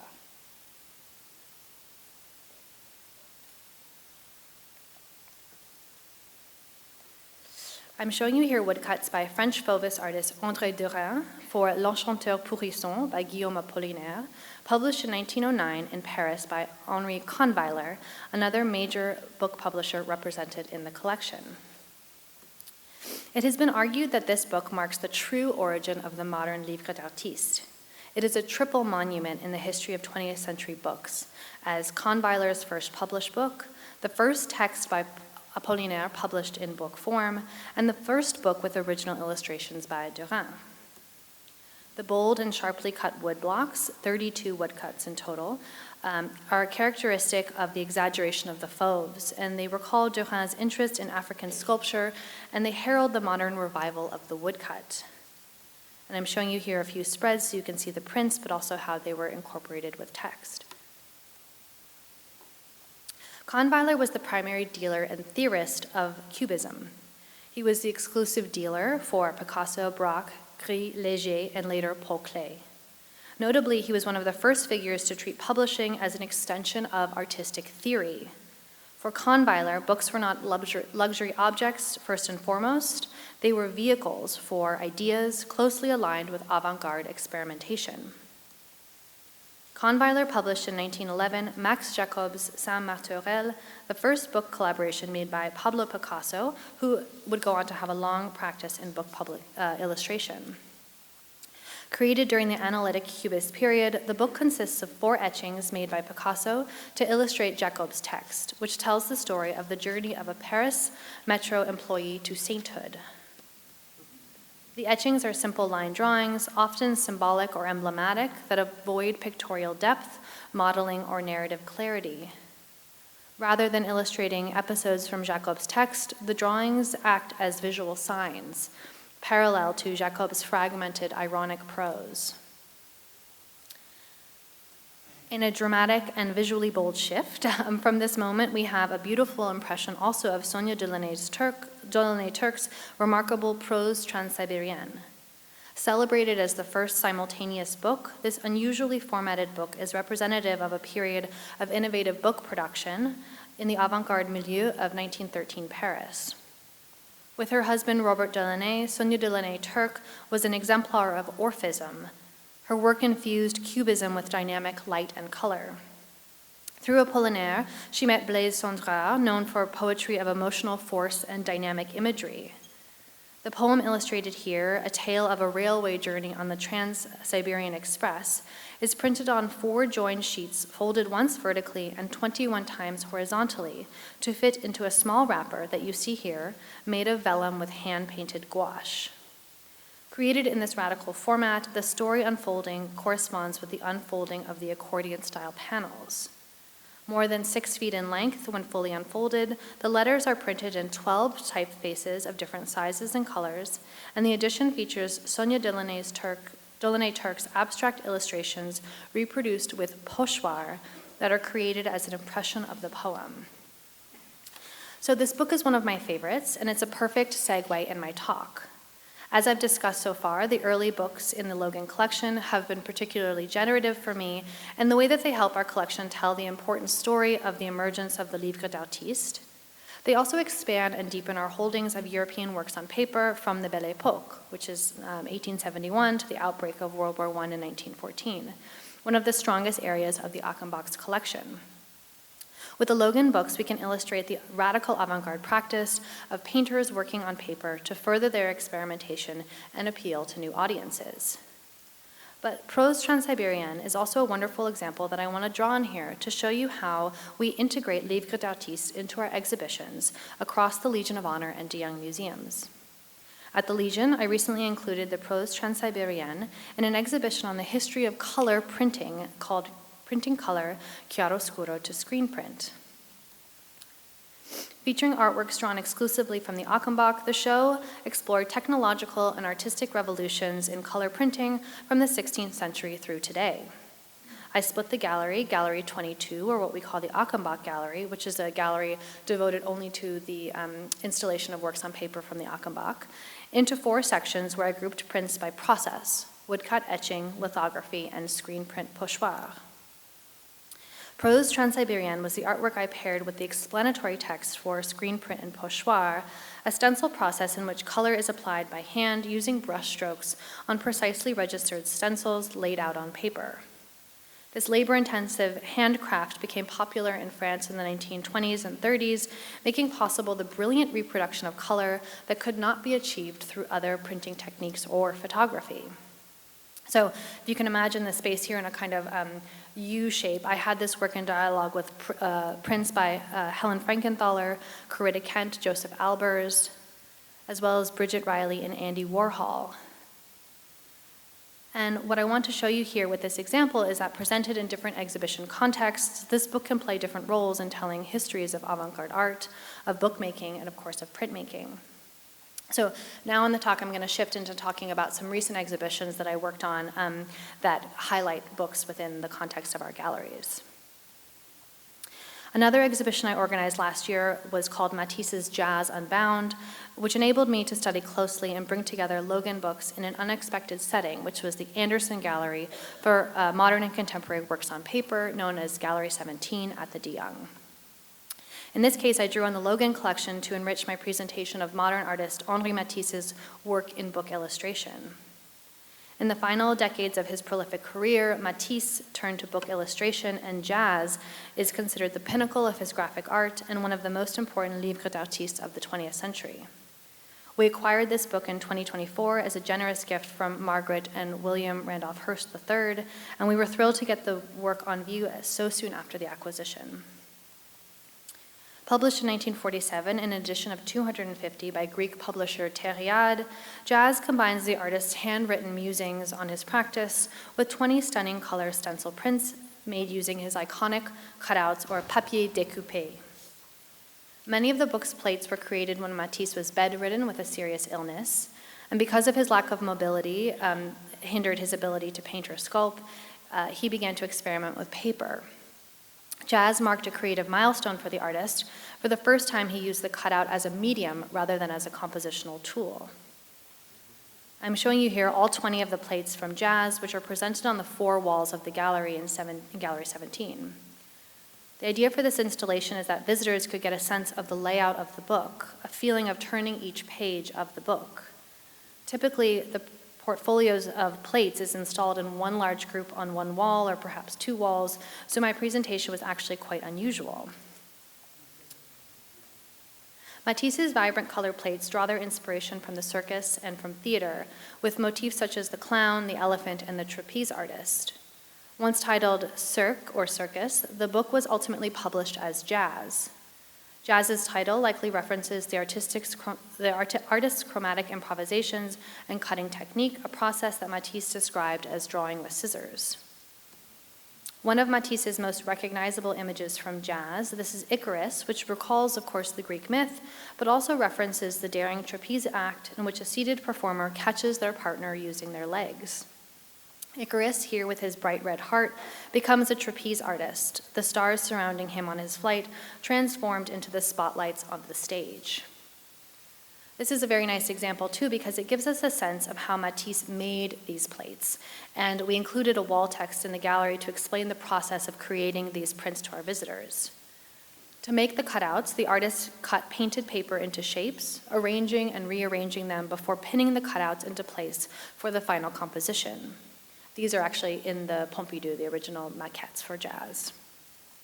Then to reproduce the cutouts for an edition of 250 books, Matisse worked with Teriad, another very important publisher whose oeuvre we have well represented in the collection, to explore various printmaking methods to capture the same clarity, depth, and stunning color intensity of his cutout maquettes that would be paired with his handwritten text. Matisse eventually chose to collaborate with printer Edmond Varel on the traditional French handcraft technique of pochoir, a stencil process using quick-drying opaque watercolors known as gouache.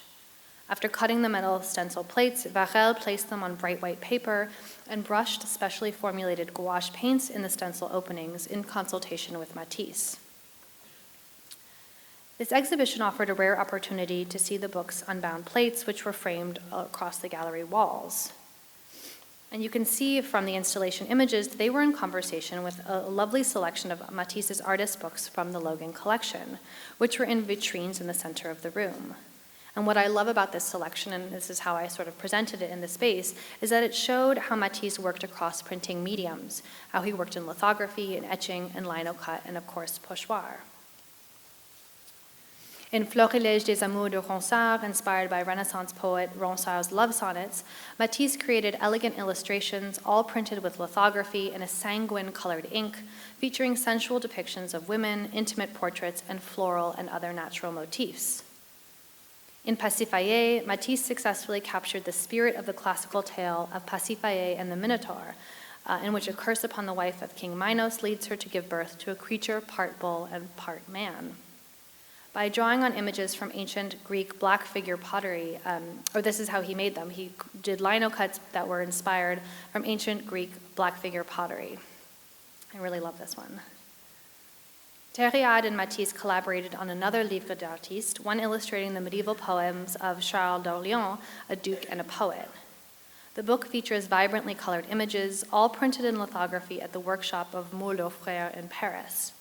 The text was written in Matisse's hand, inspired by medieval manuscripts, which were written, of course, by hand as well. And this was the case with jazz as well. The text was written in Matisse's hand and then reproduced with lithography. And in his first ever livre d'artiste, Poésie, Matisse engaged with etching, bringing together his minimalist illustrations with the writing of the French symbolist poet Stéphane Mallarmé, whom we've discussed at length today. The artist strove to achieve a balance between text and image, as well as the black ink and the white page. What I hoped this exhibition would do is introduce visitors to Matisse's extensive and aesthetically rich practice in book illustration, as well as introduce them to the concept of the livre d'artiste, to the bound and unbound book, and to methods of printing. I was so pleased that the exhibition brought artist books and books from the Logan collection right into the center of the De Young Museum, where the galleries were always full of people discovering Matisse's work as a book illustrator, as well as livre d'artiste more broadly.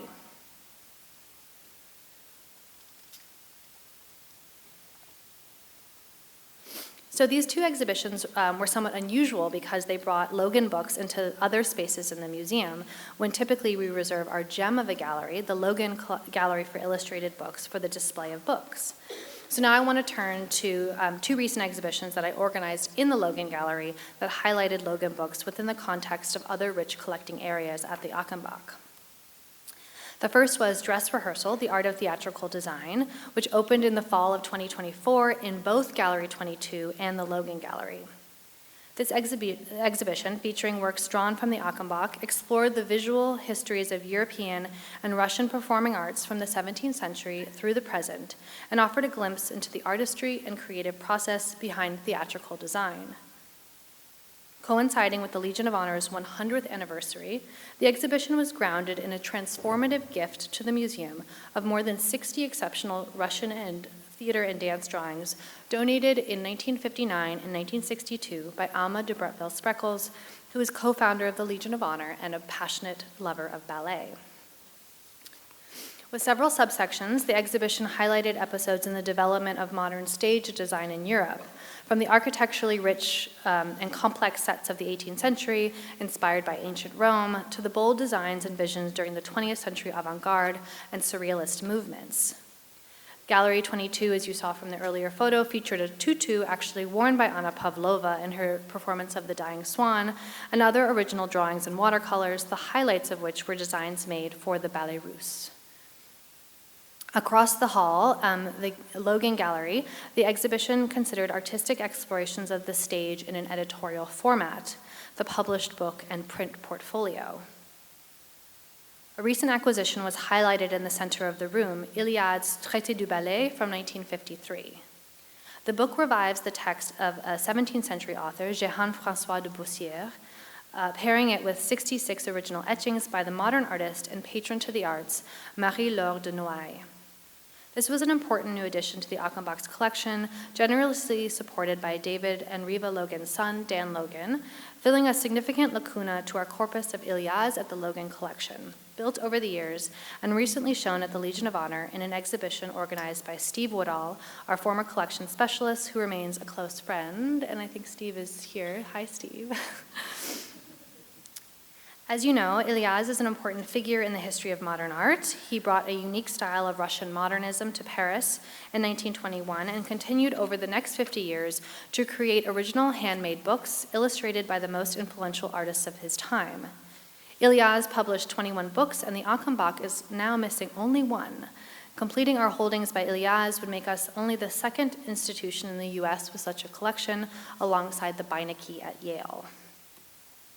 Traité du Ballet is unique in Illouz's oeuvre in its resurrection of a 17th century text that supports the concept of Illouz's futurist ballets, where the movement of dancers is determined by poetic language. Dance and movement is an important theme in much of Illouz's work, but in this book it is a central focus.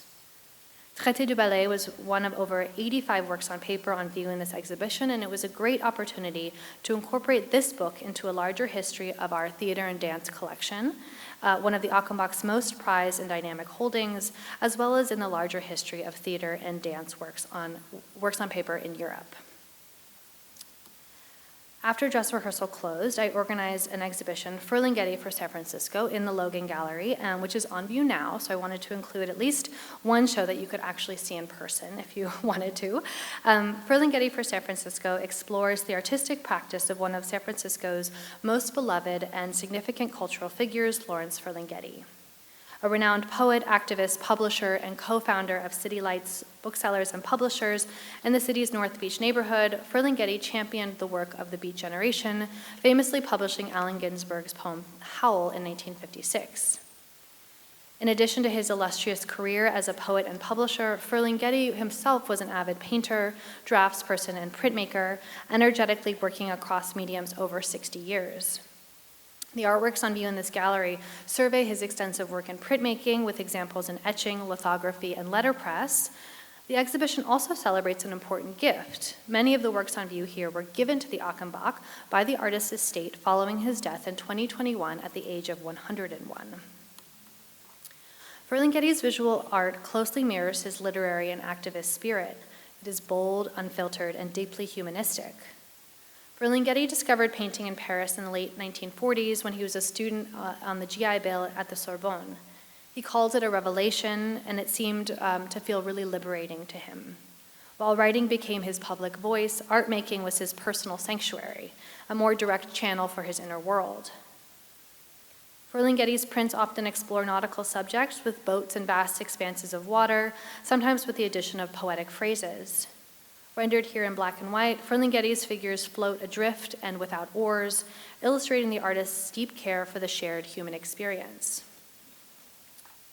It was important for me and Sally Katz, who's our photo curator, to incorporate artworks from the moment in which Ferlinghetti was establishing City Lights and his book publishing and art practice to showcase the collaborative and community elements of his work. So also in this image, I'm showing you a few other artworks we included, Robert Frank's The Americans, which you see on the right, and Stones by Larry Rivers and Frank O'Hara, one of the many American artists' books made in the post-World War II period represented in the Logan collection. In 1957, soon after founding Universal Limited Art Editions, Tatiana Grossman invited Larry Rivers to make lithographs in collaboration with poet Frank O'Hara. Grossman was an important publisher in the US, the first to really awaken and encourage a new experimental interest in the artist book in the American context. And again, we have a number of works from ULAE in our collection. Produced through a spontaneous back and forth dialogue between the two artists, Stones combines Rivers' drawings with the words of O'Hara. They decided to ink the edges of the lithographic stones, creating a visual framing device for O'Hara's unfolding narratives. 7 years later and across the country, Ferlinghetti's City Lights booksellers and publishers published O'Hara's Lunch Poems in 1964 as part of its Pocket Poet series. Stones was the ideal artwork to include in the exhibition because it gestured to the larger community and collaboration at the heart of Ferlinghetti's work. And of course, it ties in nicely today with my presentation because we see an artist's book where text and image are literally responding to each other on the stone or page, working together and on equal footing. With this example, I want to show how the Logan collection offers us a great wealth of material from which to pull to help contextualize our larger collections. And it is particularly because of the Logan gift that we have a department that continues to collect deeply in subject areas, such as with the Ferlinghetti gift. And I wanted to show you just as a treat, in homage to David and Riva and their sons, the cover of Stones, dedicated to the Logan family, a folder made from blue jeans by artist printmaker Douglas Howell. So what is next for the Logan collection at FAMSF? Well, next up in the Logan Gallery will be a presentation of the first book published by David and Riva Logan, Juan Mirau's A Toute Épreuve by Paul Éluard, published in Geneva in 1958 by Gerard Kramer. We have 2 copies of this book, one bound and one unbound. The bound copy is the anchor of the Logan collection as the first book acquired for the collection, and I want to thank Steve Woodall again for laying the groundwork for this lovely show. 11 years in the making, Mirau and Éluard's collaboration à toute épreuve was a considerable achievement, frequently cited as one of the great artist books of the century. Working with master printers, Mirau cut 233 blocks to produce the 80 woodcuts for this book. Both artist and poet were influenced in part by Mallarmé's radical concept of the book, in which words took on visual power typographically, and in which the book, in Mallarmé's words, became a spiritual instrument. This is, again, a nice tie-in today to the start of the talk and the discussion of Mallarmé's importance to the origins of the livre d'artiste and to its enduring legacy. The Logan collection and the gallery are incomparable resources in telling histories of the livre d'artiste, of print history, of modern art, of collaboration, and of making. Along with our 2 other dedicated works on paper galleries at the Legion of Honor and the De Young, the museums offer a platform through which to share with our visitors some of the gems from this collection. And I hope you got a sense this morning of our exhibition programming and the ways in which we constantly showcase artist books, bound or unbound, within our galleries. It is the mission of our institution to make this artwork accessible to our public, both in the galleries and in our Roberts seminar room at the Legion of Honor, where the Achenbach and the Logan collection live. I want to invite you all to visit our seminar room, where members of the public are welcome to make an appointment to view artworks from our holdings. So I hope to see you in the study room or in the galleries, and I want to thank you again for your time this morning.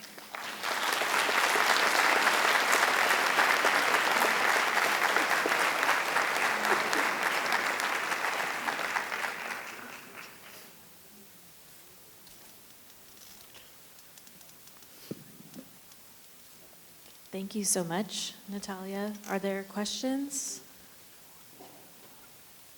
There's one right here. You spoke a little bit about some of the early publishers of art books, Voila and Kleinweiler, and I was just wondering if you could tell us a little bit more about how they saw these books in their wider practice as art dealers, and how they transitioned into publishing art books. Thank you so much. So as maybe you could gather from the talk, I've worked quite a lot on the practice of Vollard, both as a publisher of print albums and original artist prints, and also of artist books. And as I mentioned in my talk, he was kind of first and foremost an art dealer. So he was the artist who, the dealer who kind of saved Cézanne from obscurity. He was a really major patron to the avant-garde, but his deep passion was for artist books, and it was never very financially successful for him, but he kept going. So one thing I've really explored in this research is, why he continued to be drawn to this kind of publishing. I think there was really this material aspect that fascinated him. I think he wanted to expand his audience base, and certainly felt like there was a new kind of growing middle class that might be interested in buying original artworks by artists in a print form that were much more affordable and kind of accessible to these groups, rather than a painting that was kind of outside of some of their reaches. But I think that there is really an interesting shift that happens later. So he was the publisher who would fund all of these book practices, and he would hire Auguste Clos, who's another person I worked on extensively, the printmaker, and later this became kind of this was carried on by the important publishers Magd, the gallery that was a major avant-garde gallery, but also constantly was publishing the journal Derrière le Miroir, which is when they would have an exhibition, they would also have a printed kind of journal that was representative of the same artist in the show. So there was this really interesting kind of thinking laterally across mediums and a kind of questioning of the hierarchy of the arts in this period. And that's kind of shifted because now a lot of the the people who are doing the printmaking have turned into publishers themselves. So that kind of structure goes away, but there was a real interest in this period, first of Vollard, and then Kahnweiler kind of takes this up of exploring a kind of new avenue of artistic production that hadn't really been explored yet. So thank you. Oh yeah. Great presentation. Thank you.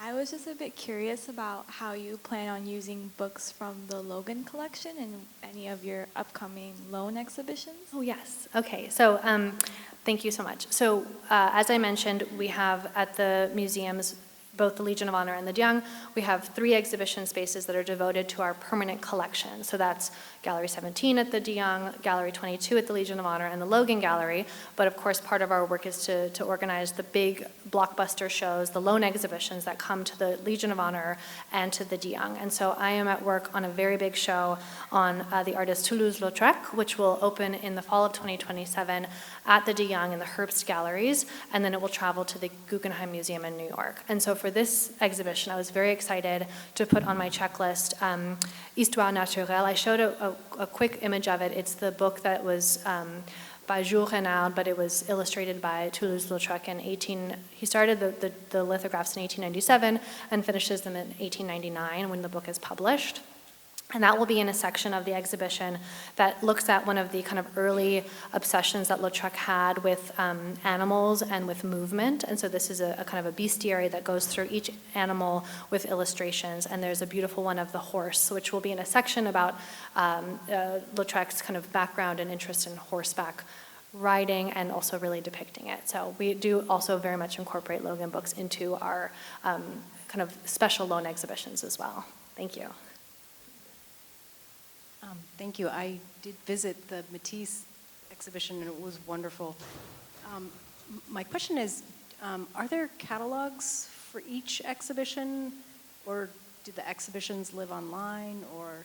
We have lovely exhibition installation images online, and we have a web page for each, but as you can imagine, so we have a very large collection of about 90,000 works, as I mentioned, and we rotate them in these galleries, and they can't be on view for more than about 6 months because of light sensitivity. So the kind of, I've done all of these shows in like the last year and a half, so we don't really have time to do exhibition catalogs for each, although it is, of course, a big hope to be able to do kind of large catalogs that kind of, especially as we have new acquisitions and things like that. But that's why I mentioned that the 2001 catalog of the Logan collection is still something we very much use as a reference, and I have it on my desk at all times. Any other questions? So very quickly, thank you so much for bringing this to all of us. It's such beautiful material that is so rich and so deep in meaning. One of the things that I'm very interested in this corpus of material is the prints are obviously stunning, but I'm always fascinated by the text that's chosen. Yes. And because it ranges so wildly, right? Sometimes it is sort of deeply historical text. Sometimes it is an engagement between an artist and a poet. And I just wonder if you have any insight into how the text specifically is chosen. In the early example, that's a great question, and you're revealing my bias that I am an art historian who is more interested in the images, I admit it. No, but it's a really great question, and I would say that especially in those early editions by Vollard, it was very much driven by Vollard. So I think the story is that he started his whole practice as a publisher of artist books because he met Verlaine on the bus or something, so I think he got really excited about that kind of opportunity. But then he also really looked a lot at historical texts, like deeply historical. But Kahnweiler was really excited about publishing for the first time something in book form. So with Apollinaire, he was like Apollinaire had never been published in a book form. So often what Kahnweiler would do is find a contemporary writer, pair them with an artist, make an edition of maybe 100, and then hope that that would get enough kind of exposure for that writer to then get picked up and have a larger edition somewhere else, not necessarily of that limited edition book, but like the text would get picked up. So I think he thought of himself really as I mentioned, someone who is excited about the theory and about the poetry and the writing and wanting to really actively be a publisher of that text as well. And then, yeah, it kind of, I think in other cases, the artists were sometimes choosing what they wanted to respond to. I think Tatiana Grossman asked Larry Rivers first, and then it kind of came around that Frank O'Hara would work with him, and they had their own relationship already. So I think it really differs from project to project, but it's a really interesting question, and it's one I should think more about, definitely. Thank you. Anyone else? All right. If that's all, then we'll give our thanks to Natalia. Thank you. Thanks so much.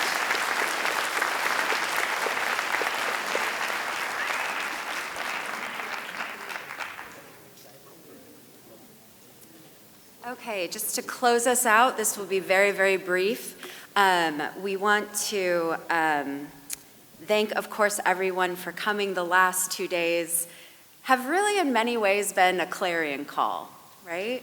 We have been taught to slow down, which we all need right now, to challenge canonical history, to not look away, especially in this moment, and to challenge our assumptions about artists and what they create. May we all take these lessons with us and integrate them into our personal and professional and artistic lives.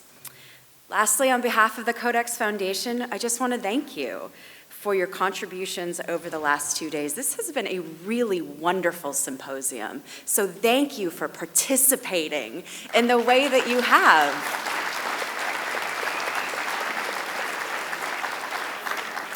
We hope to see all of you at the gala, and with that, I will stop speaking and I will hand it over to Dina for the last bits of housekeeping.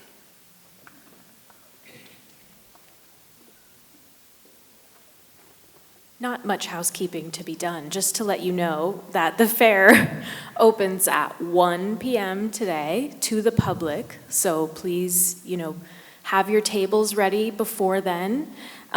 You will be able to access your tables in about 10 minutes once I'm in there.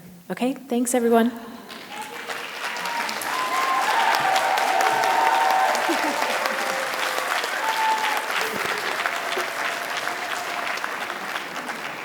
Thanks everybody.